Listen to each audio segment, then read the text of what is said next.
Hello everyone, thank you for coming. Welcome to NADO's 38th Annual Conference. We will be starting in about 1 minute. Before we begin, we want to cover a few housekeeping items. On your attendee screen, you can enter comments in the chat and questions in the Q&A. We hope you will take advantage of this opportunity to engage with our speakers and attendees. This session is being recorded. We recognize and thank the California Healthcare Foundation for being our Petabyte sponsor. Information about all conference sponsors is available in the sponsor area of the platform. Please take a few minutes to visit each sponsor's booth where you can find information about them and find game tokens. Game tokens are keywords or phrases used in the token hunt game for a chance to win a prize in our daily drawings. Now, let me turn the stage over to Charles Hawley, NADO's Director of Projects. Charles? Thank you, Erica, and thank you everyone for joining us for this session, using health equity data to identify solutions and reduce disparities. Very interesting and timely topic. So I will just introduce your organizer and moderator all in one fell swoop here. Jeff Stoddard with Barry Dunn. Bring him on stage and turn the floor over to you, Jeff. Thank you. All right, thank you, Charles, and welcome everyone. I hope you've been enjoying NADO 38. I know I have. So again, thank you for joining this session titled Using Health Equity Data to Identify Solutions and Reduce Disparities. As Charles said, my name is Jeff Stoddard, and I co-lead Barry Dunn's data management and strategy practice within our health analytics group. At Barry Dunn, we're passionate about helping our clients with health equity solutions from a data, analytics, and a health policy perspective. So I really look forward to these presentations. As you heard in the intro, feel free to use the chat feature at any point in time to ask your questions. So session one is understanding the impact of social factors on telehealth using telehealth use, being presented by Ashley Heathfield and Dagmar Velez. Ashley is a senior project manager at the Office of eHealth Innovation.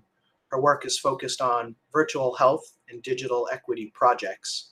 She is passionate about leveraging technology and partnerships to create a more equitable healthcare landscape and working collaboratively with local and state partners to decrease health and access disparities.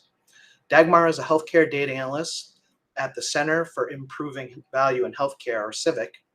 She helps develop reports using the Colorado APCD that provide valuable insights to all relevant change agents. So with that, Charles, let's launch the presentation. Hi, everyone. I'm Carrie Frank, the Vice President of Communication and Marketing for CIVIC. This is Yana Krishan, Data Scientist and Director of Health. Hi, I'm Dagmar Velez, Healthcare Data Analyst at CIVIC, and I'm here with Ashley Heathfield, Senior Project Manager at the Office of eHealth and Innovation.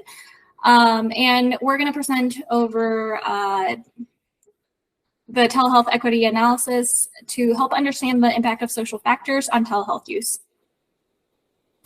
So our agenda for today is to, Ashley will present what Office of eHealth Innovation, their telehealth efforts, and I will present over the telehealth equity analysis and show you a little preview of it.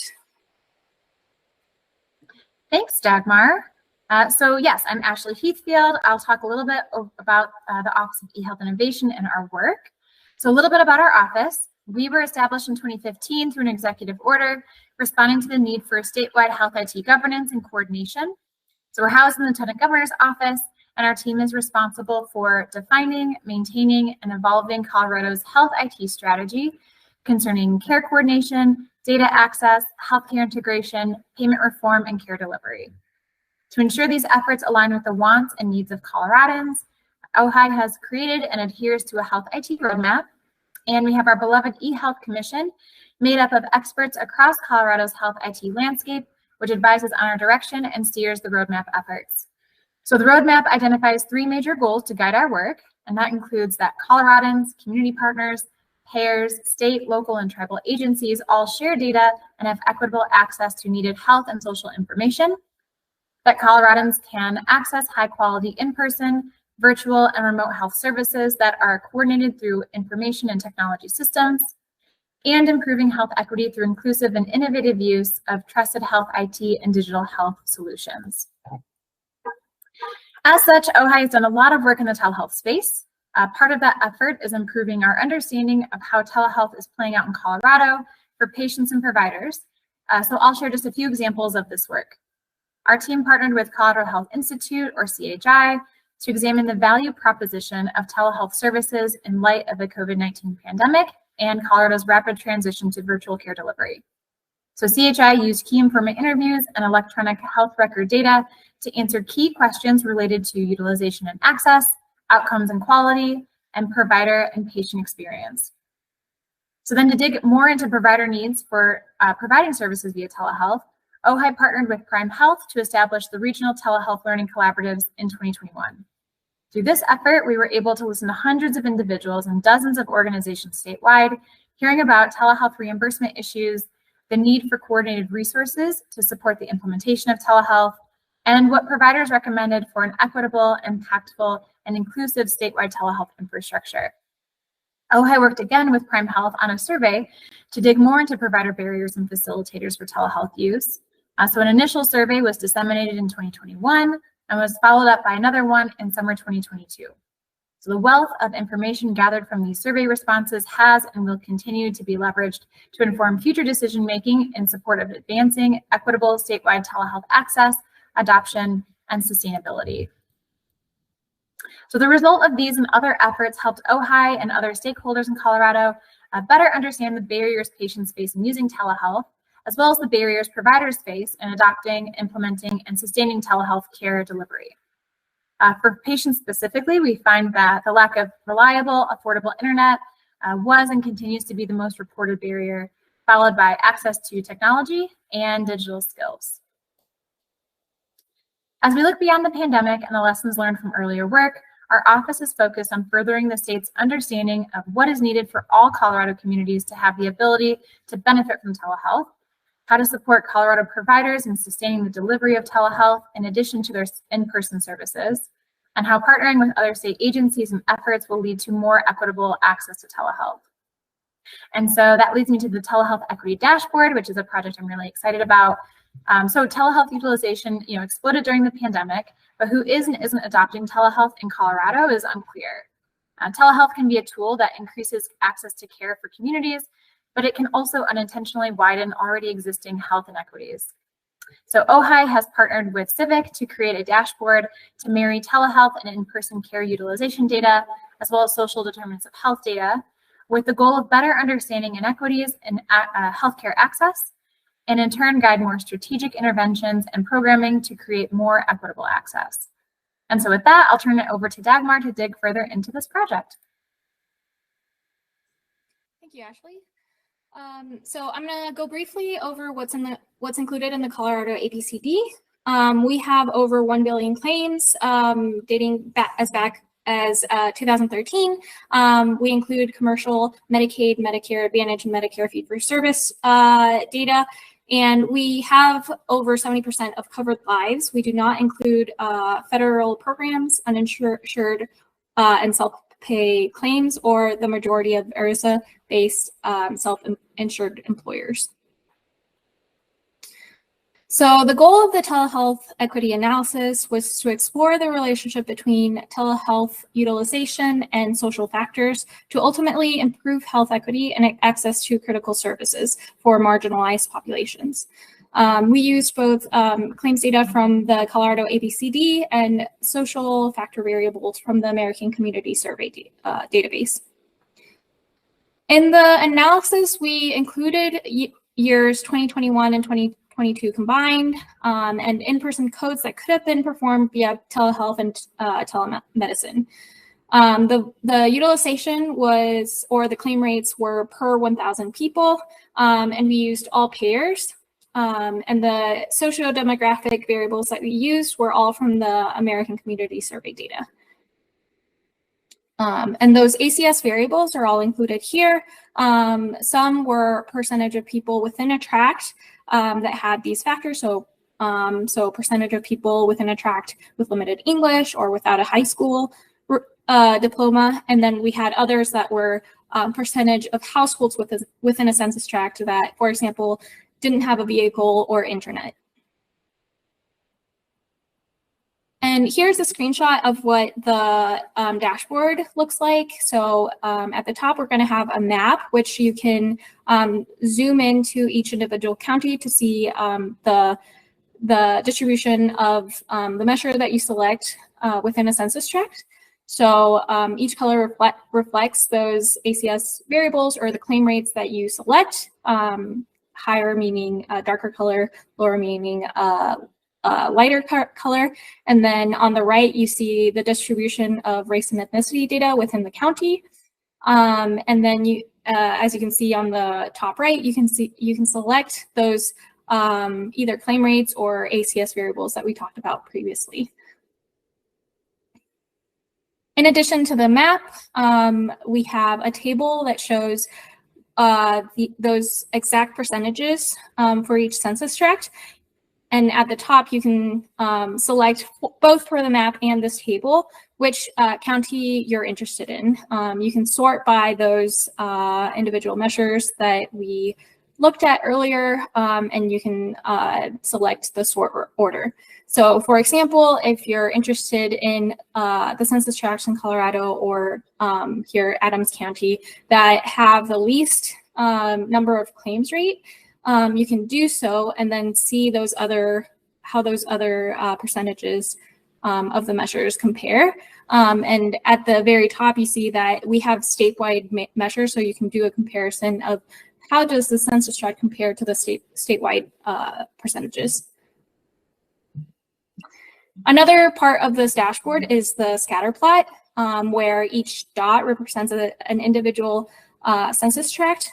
The x-axis represents the claim rates for either telehealth or in-person, so you can see side by side how those differ. And then on the y-axis, we have the measure, those socio-demographic measures that you can select.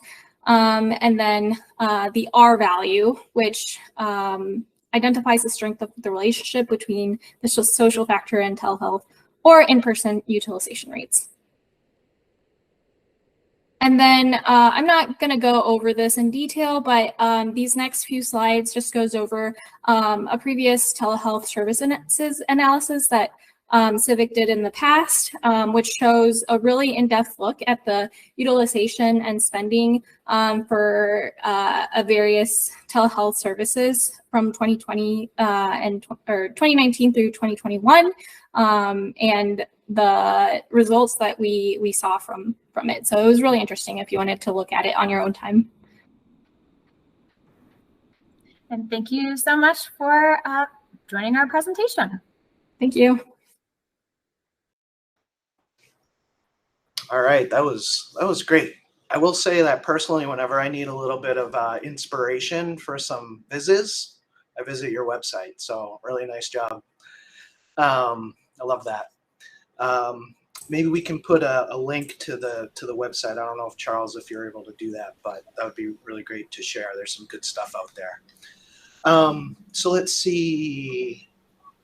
I don't know. Let's see if I can figure out how to see the chat. But in the meantime, until I figure out the chat, what were some of the struggles you encountered when creating those reports that you just showed?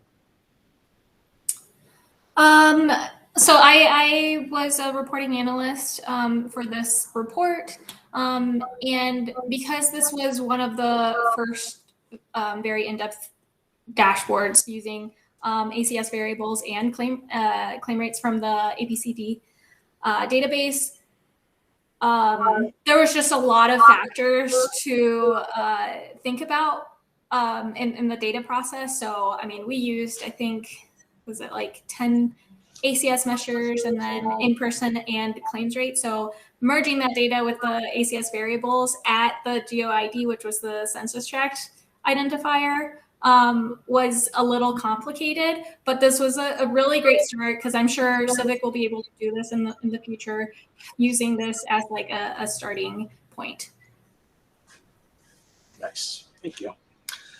So what will OHI or other state agencies be able to do with this data?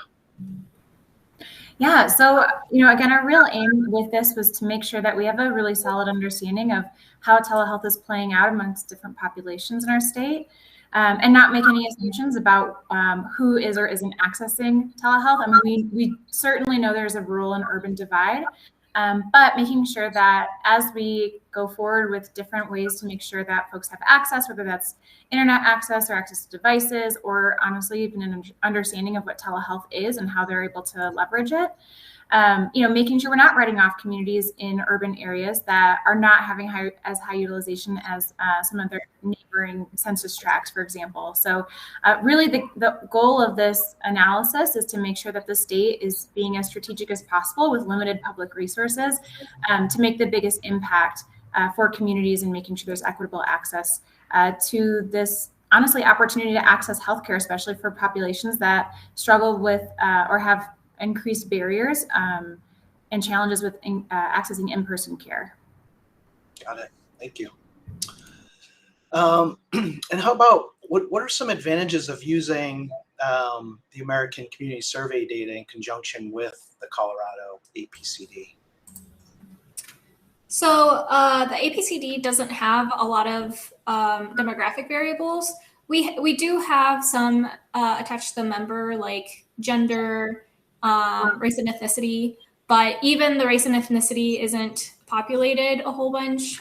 So if we can track at a small enough geographic level where those members are coming from, we can like the ACS database has so many variables that you can use, and it just like helps report on measures that we can't with just the Colorado APCD data alone. Gotcha. Thank you. And I think we have time for one more question, and then we'll switch over to the second presentation. Is there so keeping on the thread of the ACS data, is there a possibility of joining the ACS measures to create an index measure?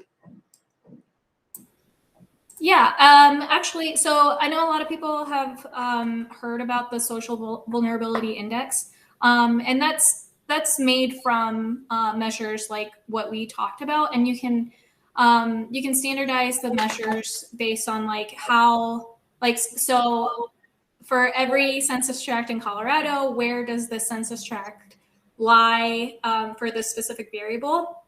Standardize that for you could use as many variables as you want. You want to make sure that they're not highly correlated because you don't want to measure the same thing twice, such as like I'm sure people who have computers also have internet. Like that's a high correlation. You don't want to use a lot of those.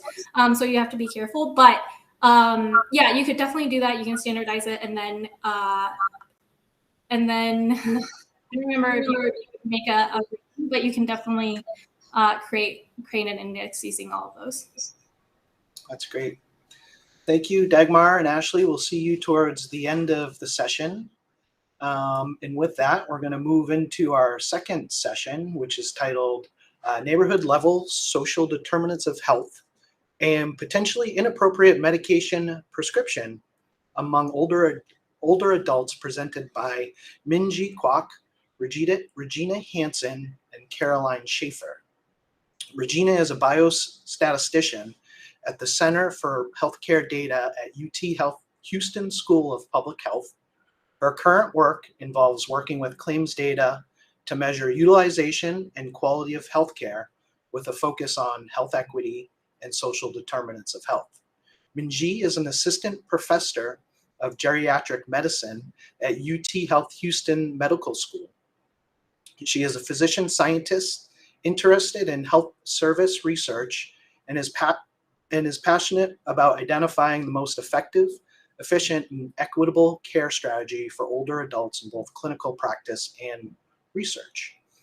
And Caroline uses administrative claims data to investigate relationships between health outcomes and healthcare utilization with non-medical drivers of health, as well as helping physicians and researchers test their hypotheses. And with that, we'll move into the next presentation.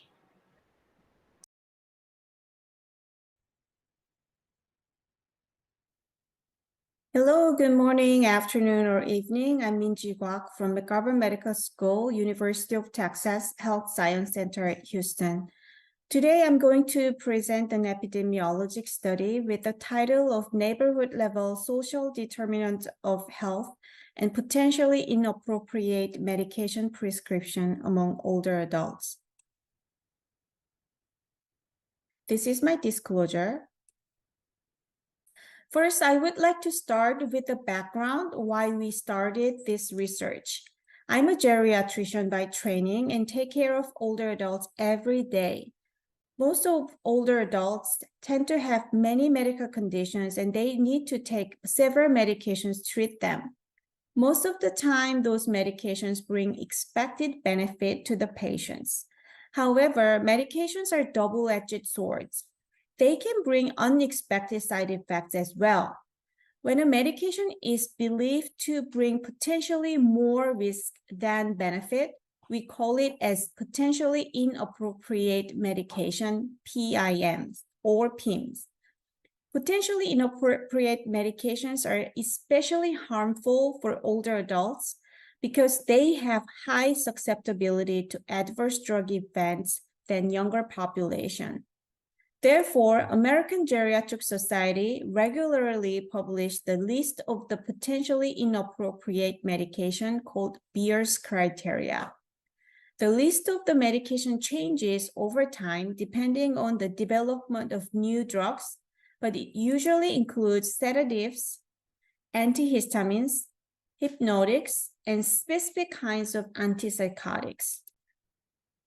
To prevent or reduce the use of such PIMs, it requires a lot of effort, time, and resources, including medication review, de-prescribing schedule, education, finding the alternative medications, and providing continuous follow-up with close monitoring.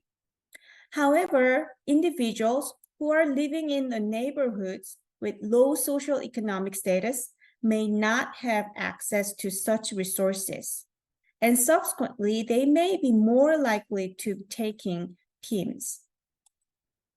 Therefore, we designed this epidemiologic study to identify which neighborhood-level social determinants of health is associated with PIM prescription among older adults using multiple nationally representative data sets. First, we selected the cohort using Medicare fee-for-service 5% national sample data. The index claim was the earliest outpatient encounter to a primary care physician in 2018. We only included those who were 65 or older and retrospectively followed them up for 1 year. Outcome variable was PIM use identified using the 2019 Beer's criteria for potentially inappropriate medications for older adults by American Geriatric Societies. These are the independent variables, and we identified those independent variables from Medicare data and other publicly available data sets. We included both individual and neighborhood level social determinant of health from those data sets. We used individuals' zip code to link the Medicare data to other data sets to identify those neighborhood-level social determinants of health. We also identified Elix-Hauser comorbidities from the Medicare data sets to adjust comorbidities. These are the scheme of the research with the data sources and variables.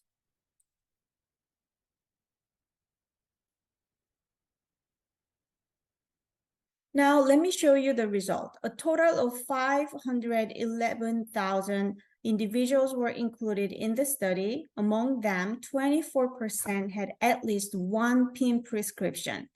Individuals in their 70s had higher percentage of PIM prescriptions, and among the races, white and Hispanic showed higher percentage of individuals with PIM prescription from chi-square test. Lastly, we conducted a multivariable regression, including both individual level and neighborhood level social determinants of health and comorbidities to obtain the odds ratio of getting any PIM prescription. Please note that for the variables that are numeric from the original data sets, we converted them into 4 categorical variables depending on the quartiles in the same zip codes. Let me explain the result a little bit deeper. Higher odds ratio of getting any PIM prescription was shown in the groups of older age up to 84, white in race, living in a neighborhood with somewhat lower education level but not the lowest level, living in a neighborhood with more uninsured, or with bigger household size, or higher food insecurity among seniors.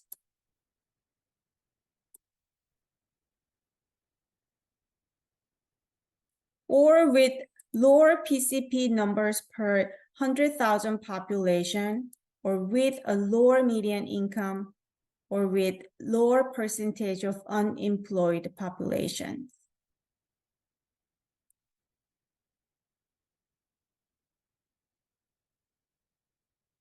In conclusion, we used multiple data sets and linked them together to identify neighborhood-level social determinants of health that are related to more PIM use. The results from our study will assist in deciding which community and which social determinant of health we need to focus on to reduce PIM use and provide higher quality of care for older adults. Furthermore, throughout this study, we learned that it is feasible to link multiple data sets to identify both individual and neighborhood level social determinants of health for specific outcome. And we also learned that the confidence level interval of the odds ratio was very small, probably due to the large number of population. Further studies would need to use specified cohort with smaller sample size to increase to get a better confidence interval for the odds ratio. Thank you so much.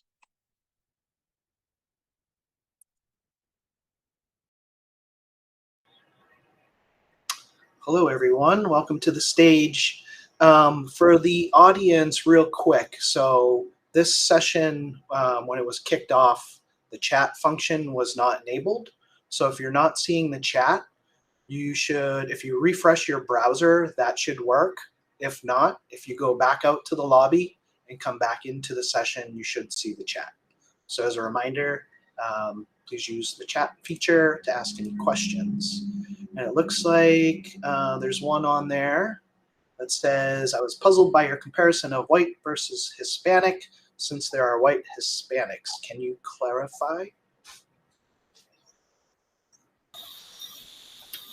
Yeah, I can go ahead and answer that question. So if anyone here is familiar with the ResDAC or the services in which we receive the Medicare fee-for-service data from CMS, they do have beneficiary race codes, and white and Hispanic are listed separately within those. I know that now is a very different, like nowadays we kind of move away from that kind of designation. Currently, as it stands, any race can be listed as Hispanic in most census things, but that change didn't really happen until I want to say mid 2000s or 2010s, I want to say, when that became a more normalized function within government. But that hasn't really made it to a lot of the beneficiary type race codes and things like that. So that's why that occurs. But and things like the previous presentation, the ACS data, it does get into the more specifics where it breaks each race down also into the Hispanic, non-Hispanic ethnicity categories. Great, thank you. All right, the second question on here, for age categories, it was interesting to see more PIM in 70 to 79, but then less PIM in 80 plus. Possibly just providers being more careful with 80 plus patients when they should be applying that same care for PIM for 70 to 79 as well? Question mark. I can answer for that question because I'm a practicing geriatrician. Yes, I think the audience question has the answer itself already. So when we are taking care of very old patients, we're very, very careful about prescribing any potentially inappropriate medications because we know that they are very, very susceptible to adverse drug event. However, whether it's the real or not, I don't think we can answer from this observational study. And then I was very interested and actually excited and also relieved by the results. But I think that also is something that we need to interrogate a little more. Awesome. Thank you for that. How do you get the social determinants data? Is it at the individual level? How does that work? So my idea when I started this project was to assess both individual level of social determinant of health and neighborhood level. And then individual level, we got it from the Medicare data, which includes sex and age and race. And then also they have zip code that I can link with multiple data sets that provides neighborhood level of social determinant of health. So we wanted to include both individual and neighborhood level of social determinant of health, but analyze in individual level to see whether this neighborhood level of social determinant of health has any impact on that outcome, individual clinical outcome. So we chose this social determinant of health based on two factors. One, data availability in our center, of course, and then the second one was based on the CDC's definition of social determinant of health, and that it has, I think it has 5 categories, like education, healthcare access, neighborhood and built environment, social and community context, and economic stability. So we have almost 7 different levels of 7 different neighborhood level social determinant of health, and then we categorized into 5 categories based on the definition. So that's how we chose those specific neighborhood level social determinant variables. Gotcha. And on a similar thread, were there other variables that you thought about including but decided not to? Yes, among the category of, I think, neighborhood and built environment, we included food insecurity among seniors. But actually, because we are talking about medication and prescription, I wanted to add or include pharmacy desert data. So it's available. However, I didn't have enough funding to purchase it, and it was not available at the time. And then there is also some time gap. So I decided not to include, but that's certainly something that we are exploring a little bit more because this is a prescription medication data or research, but there's a pharmacy desert data, which is categorized in zip code level. So we can embed it later and then may be able to assess a little bit more accurately in the future. Awesome, thank you. All right, well, we'll see you all at the end of the next presentation. And with that, we're going to move into the third and final presentation titled Advancing Health Equity, a study of the relationship between social factors and healthcare use, presented by Carrie Frank and Ioana Krishan. Carrie is the Vice President of Communication and Marketing at Civic. She is responsible for developing and implementing internal and external communication strategies to engage, serve, and advance Civic's mission. Her team is also responsible for producing and promoting public data and information to identify opportunities to make positive changes in the healthcare system. Ioana is the Director of Healthcare Reporting, Population Health at Human Services Research Institute, or HSRI. She has supported data-driven policy decisions in her current and previous roles, including as Research Associate at the Heller School at Brandeis University, studying socioeconomic inequity in child development and family well-being. And with that, we'll get into the next presentation. Hi, everyone. I'm Carrie Frank, the Vice President of Communication and Marketing for Civic. This is Yana Krishan, Data Scientist and Director of Healthcare Reporting for HSRI. And we're going to be talking to you about advancing health equity and using data to understand the impact of social factors on healthcare use in Colorado. So what we'll do is give you a little background about our health equity analysis. You'll learn how to use the tool. We'll talk to you about some selected findings, and then we'll have time for questions and answers. So part of the data that we're going to show you today is based on the Colorado All-Payer Claims Database, which Civic manages, and HSRI is our data warehouse manager and analytic partner.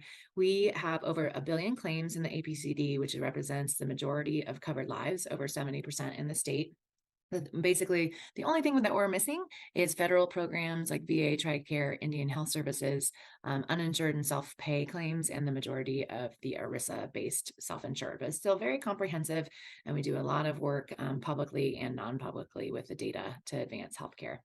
So this is our first time actually looking at health equity with the database. And if most of you probably are aware, but up to 80% of a person's health is related to social factors, or what we call social determinants of health that may be beyond their control. And these are things like race, ethnicity, income level, housing, and transportation. So we wanted to really understand what are some of those drivers of health equity in Colorado.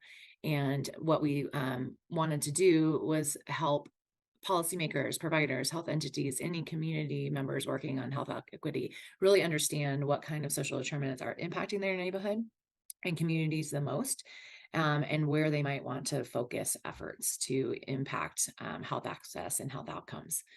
So what we did was we looked at American Community Survey data published by the U.S. Census Bureau and social vulnerability index information that comes from the Center for Disease Control. Both of those are publicly available resources, and that's where we got our social determinants of health data. So we looked at income, education, employment, housing and transportation, which was a composite social vulnerability index measure, and also the race, ethnicity, language was a composite measure as well.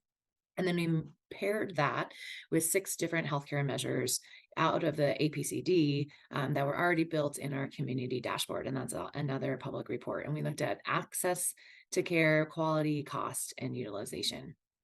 So I think the exciting part is actually seeing the dashboard in action. So we'll do that now. If you go to our website, it's civic.org, and under the Get Data tab, Public Data Focus Areas, you'll find the health equity analysis if you want to go there and play around with this tool at any point in time. We would love to have feedback on it as well. So please go use it and let us know what you think. But over here on the left-hand side, you have some filters. The first is the social determinants of health. So again, you have the income, education, employment, housing, and transportation, or race, ethnicity, and language. And then you can look at the healthcare measure of your choice. So we have 2: access to care, which in this case is lack of access to care for both children and adolescents as well as adults. The quality measure that we chose to use for this purpose was no follow-up after an ED visit for mental health within 30 days. The cost of care is total cost of care per person per year. We also looked at 2 utilization measures of ED visits, all ED visits, and then also potentially preventable ED visits. I'm going to click on potentially preventable. We'll keep it at income. You will get a warning sign sometimes. You just click away on that, ignore it. We don't know why Tableau does that sometimes. But what you will see here is a scatter plot, and each of these little dots represents a different census tract.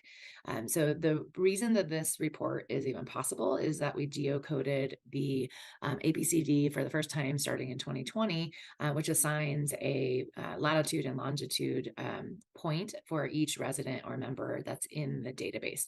So we're able to report at the census tract level now within the database, and then bring in census tract level data from those external sources that we just mentioned. So right now we're looking at all of Colorado. What you also get here is a Pearson's correlation coefficient. So that tells you the strength of the relationship between the 2 measures that you selected. So we're looking here at a 0.57. which if you look at those little pop-up that comes up, the R value scale, you don't have to memorize it. We put it right there for you. But a 0.57 lives between the 0.4 and 0.69, which indicates that it's a very strong relationship. So as the percent of people that are living below poverty increases, we're also seeing an increase in potentially preventable ED visits. But there's a wide range, right? So if you are interested in understanding, this is the highest percent or one of the higher percentage of folks living in with below poverty line, and then also is a very high percentage of potentially preventable ED visits, a high rate. But that's in Pueblo. So you can dig down even deeper and look at the data based on a different county of choice. So we can dig into Pueblo, and then you will get a different scatter plot. And so here the R value changes. So it's an even stronger, very strong relationship here in Pueblo between those two measures.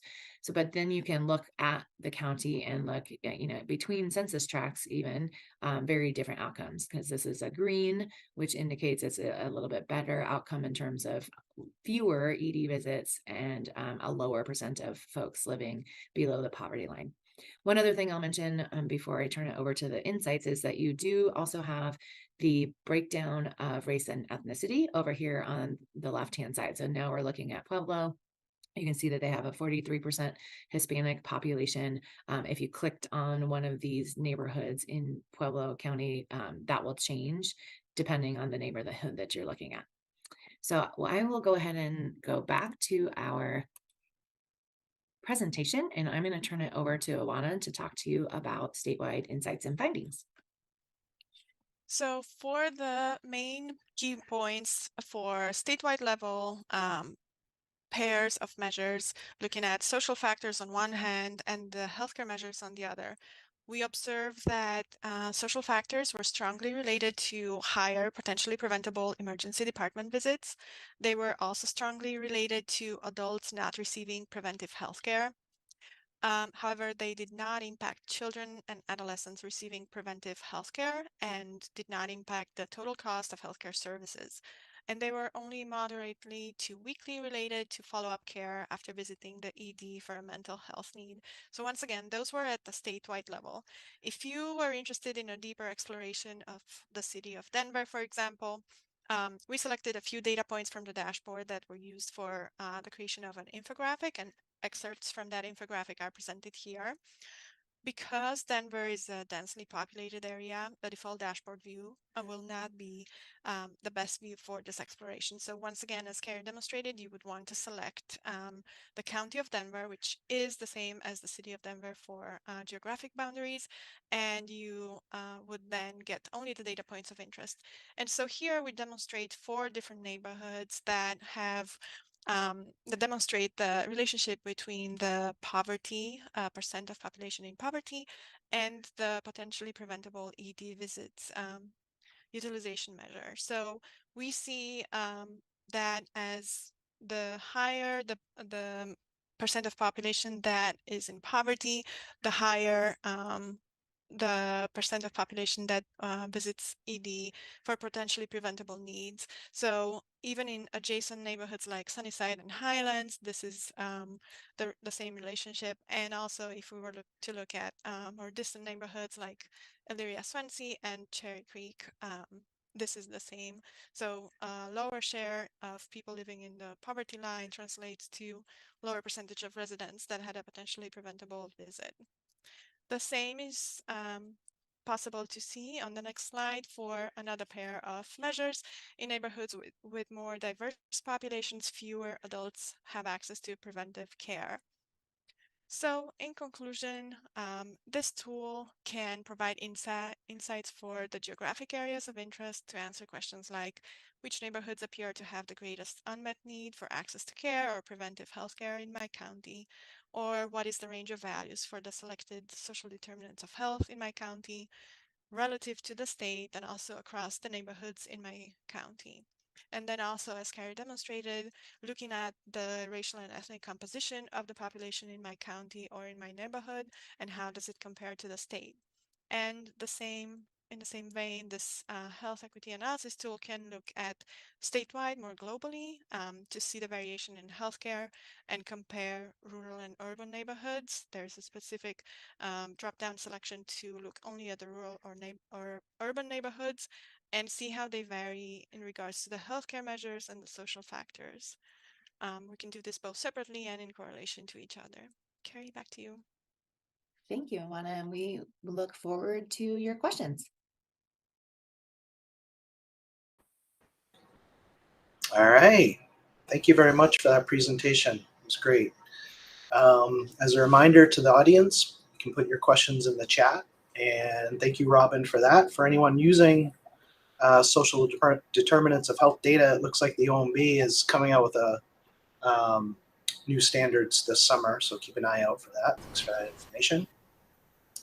What occurred to me when looking at your dashboards in the presentation is that, now that some of these analyses are going beyond just healthcare data, it's like it really broadens your potential audience to be, it could be really informative for other social service programs and community service organizations to see, where poverty exists at that detailed county or neighborhood level.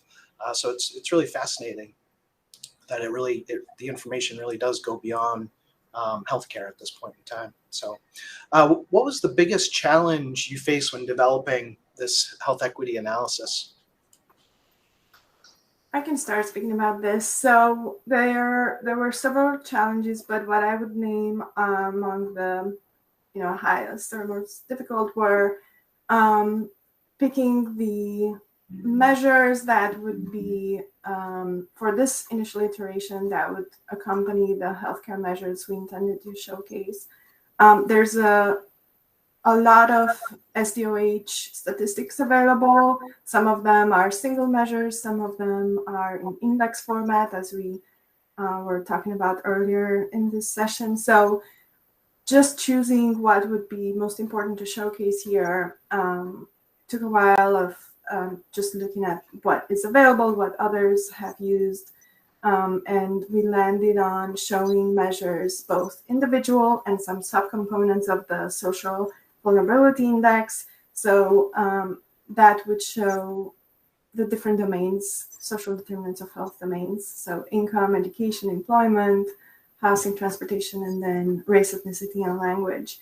And for the healthcare measure, it was simpler. We started from the measures that the civics community dashboard is showing, and then picked once again across the different domains, lack of access to care, cost, quality, and utilization. Another challenge was in making sure that we showcase the data in an actionable way, but also summarize the information that is being presented. So initially we started with a scatter plot that, it's valuable to summarize the relationship between two measures. However, we realized that we want to also show the geographic variability. That's not easy to tell from just looking at the scatter plot. So I guess that's when we decided to also showcase this in a bivariate map. Great, thank you. There is a question from the audience.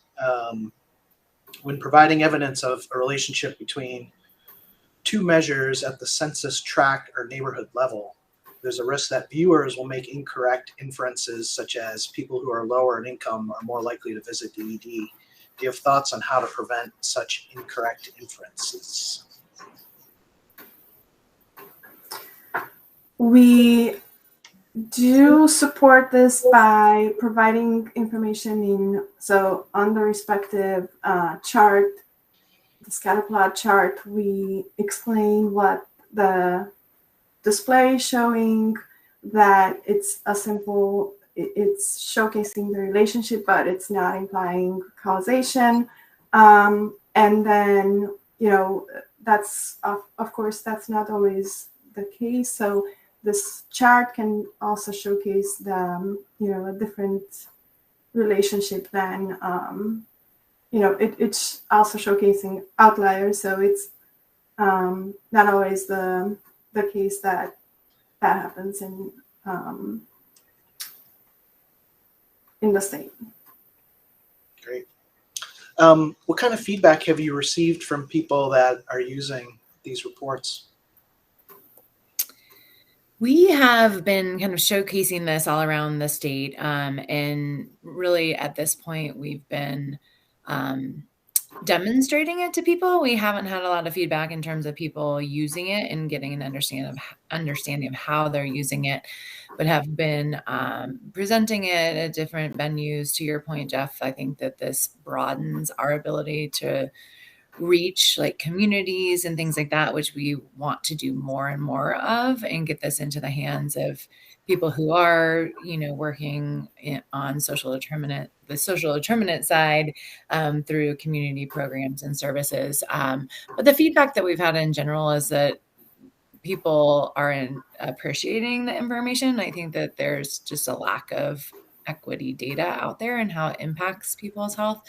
But to Juana's point, the scatter plot can be kind of, and the data itself can be kind of hard to interpret. So we did get a lot of feedback when we ran it through our advisory committee, which we do with all of our public reports. And it's a wide array of change agents from hospitals, consumers, payers, employers, all sorts of folks who sit on that it was just really hard to understand it. So that's why we put a lot of explanation around the R value to hopefully help people, as Juana mentioned, to understand that it's a correlation and that there may be a strong relationship, but that doesn't mean causation. The infographic that we have accompanying it hopefully is helpful too, just to give people a sense of like, okay, what's the key takeaway if they don't have time to dig deep into the analysis themselves. So we're hoping to get more and more feedback as time goes on from folks and understand how people are using it so we can maybe improve it for future iterations. Great. Can you explain the scatter plot in terms of grain and bakers?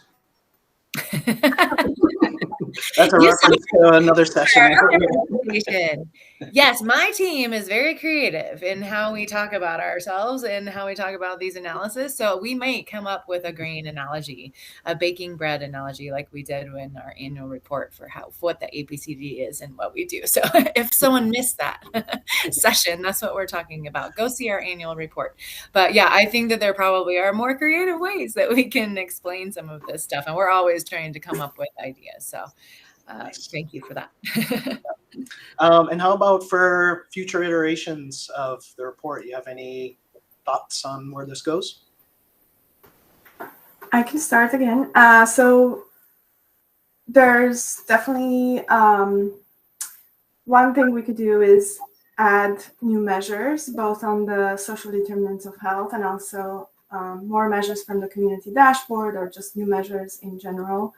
To showcase this information. It's highly valuable using the resource like the APCD, geocoded and using external data sources. So that's one opportunity to enhance this further.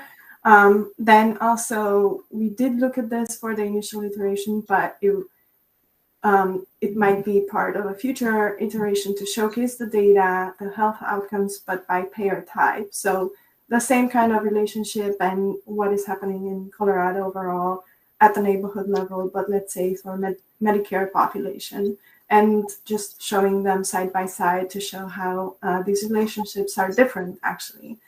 And also, I guess, Carrie, do you want to continue talking about the feedback that we plan to? Yeah, and I think, through the community work that we're wanting to do more and more of and getting feedback from users and talking to folks, I think we'll gain more insights about how we can make improvements to this data in the future. All right, thank you. Charles, I think we can bring the full panel back. And audience, if you have any questions for any of the presenters, now's the time. We have a few minutes left here. All right, hi everyone, welcome back. All right, thanks for that reference, Charles. So for Minji and team, Can you speak to some of the advantages or limitations of using the claims data in your analysis? Caroline or Gina, you would like to add a little more? They know more about Medicare data than me. Sure. So obviously the advantages are a lot of follow-up that we are able to get that is hospital agnostic, really. You know, it doesn't really matter which provider you go to or which hospital you go to or even which pharmacy a lot of the times that you go to, as long as, you know, you are insured that entire time. So the con side of that is you have to be insured the entire time, which luckily in Medicare is pretty, you know, continuous. But we, like with all pharmaceuticals, you're assuming that a fill means someone is taking their medication or things like that. So that's a very we can't go and ask individuals if they're taking their meds. That's much more of a trial type of a scenario. But so those are the kind of the back and forth with insurance that I think a lot of people here are dealing with as APCDs as well. That we try to let people know about, but also, you know, the strengths that we can see from claims, and luckily in the United States, billing is never missed. So it's a really great resource to find rare or less common instances of healthcare. All right. And for the what would you say the next steps are for the PIM analysis and results? So I'm speaking as a clinician and researcher to improve the quality of care using this data. So my idea of using this for future plan was to make some intervention, like community level intervention, or even an individual level intervention. For example, if the patient is admitted to the hospital, or seeing a patient in a clinic, if they are identified from a zip code that we think that has high risk of having PIM use, then we can create a customized education material for them to encourage them to do more active measures to reduce the PIM. It's a little bit tricky in the real world because the older adults have too many prescribers and too many physicians, and then sometimes they don't even know who owns this PIM prescription. But if we have the idea, like what kind of resources they would need in real world, then they may be able to be empowered a little more to be more cognizant about that. So that's a kind of future plan for me as a clinician. For research side, of course, I would like to identify more factors, both individual level and neighborhood level, that has association with this PIM prescription, and create some interventions. Great, thank you. We're getting close to time here. I don't see any new questions on the chat. Any final thoughts or comments from the panel before we wrap up? I had a really quick question, if that's cool, for the Colorado groups. And you guys mentioned that maybe the dashboards aren't being used a lot, and there are a lot of data on there, and you're having to use a lot of text to explain. Have you all gotten any feedback from either management or non-data types to move toward the infographic world or the infographic type of way of publishing information? We usually do both, always. All of our interactive reports, I can't think of any. Well, we have one that's just so massive, there's not really insights that we can pull because it's just so comprehensive. And with that, instead, we're going to do like an infographic that's more of like, here are potential use cases for this data. But we do get really good feedback on our infographics because there are, you know, the good thing and the bad thing about Civic is we serve so many people and we don't have just one audience. So it could be a researcher who is really wanting to analyze the claims and understands it, or it could be a consumer just kind of trying to figure out what we're trying to do to improve healthcare. And so those infographics, I think, are helpful for, like you said, the non-data user to just, like, if you're overwhelmed by looking at a dashboard, then you can just click on these beautiful infographics that my graphic designer does an amazing job with. to go, oh, here's the high level information and, and things I should be aware of out of this data. So we try to always do that and have that accompany our more complex data sets. Great. Thank you for the question. Well, thank you all so much for taking the time to put together those presentations and for your time today for this panel. And we hope you all enjoy the rest of the conference. One more session to go. Thank you, Jeff. Thank you.